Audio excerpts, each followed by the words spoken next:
हाँ भाई, चुनाव आयोग सारी हेकड़ी धरी की धरी रह गई ना। ये जो मनमर्जी चल रही थी बिहार में, उस पर रोक लगी गई ना। इस देश के उच्चतम न्यायालय सुप्रीम कोर्ट ऑफ इंडिया ने आज चुनाव आयोग को निर्देशित किया है कि जो 65 लाख लोगों का नाम बिहार की वोटर लिस्ट से काटा गया था, उनको अपनी वेबसाइट पर पब्लिश किया जाए। सिर्फ नाम ही नहीं पब्लिश होंगे, वो काटे क्यों गए थे और किस नियम के तहत काटे गए थे, ये भी बताया जाए। यही नहीं, ये जो सारी लिस्ट, सारी सूची है, ये एक डिजिटल फॉर्मेट में पब्लिश की जाएगी, जिससे कि उसकी पब्लिक जांच हो सके।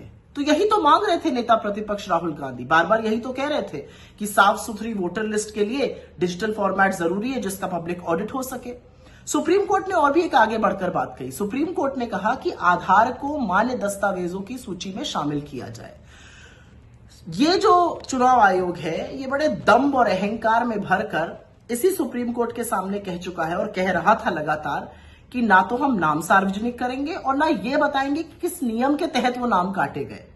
तो ये मेरी मर्जी लोकतंत्र में नहीं चलती है चुनाव आयोग जी। आपको नाम भी बताने पड़ेंगे, किस नियम के तहत कटे वो भी बताने पड़ेंगे, क्योंकि कितने ही मृत लोगों को आपने जीवित कर दिया है और जीवित लोगों को आपने मार दिया है। असलियत यह है कि ये उन सब लोगों की जीत है जो लगातार चुनाव आयोग की इस धांधली के खिलाफ, इस मिली भगत के खिलाफ बोल रहे थे। और सबसे बड़ी जीत ये नेता प्रतिपक्ष राहुल गांधी की है, जो बड़े तौर पर इस चुनाव धांधली को लेकर लोगों को सजग कर रहे हैं, सबूतों के साथ चुनाव आयोग को घेर रहे हैं और आपके वोट की ये लड़ाई लड़ रहे हैं। ये राहुल गांधी की लड़ाई नहीं है, ना ये बीजेपी वर्सेस कांग्रेस की लड़ाई है, या ना ये विपक्ष वर्सेस सत्ता पक्ष की लड़ाई है। ये लड़ाई आपकी है, ये आपके उस हक की है जो आपको एक नागरिक के तौर पे सबसे ज्यादा ताकत देता है, और वो हक है वोट का अधिकार, सत्ता की चाबी जिससे आपके हाथ में रहती है।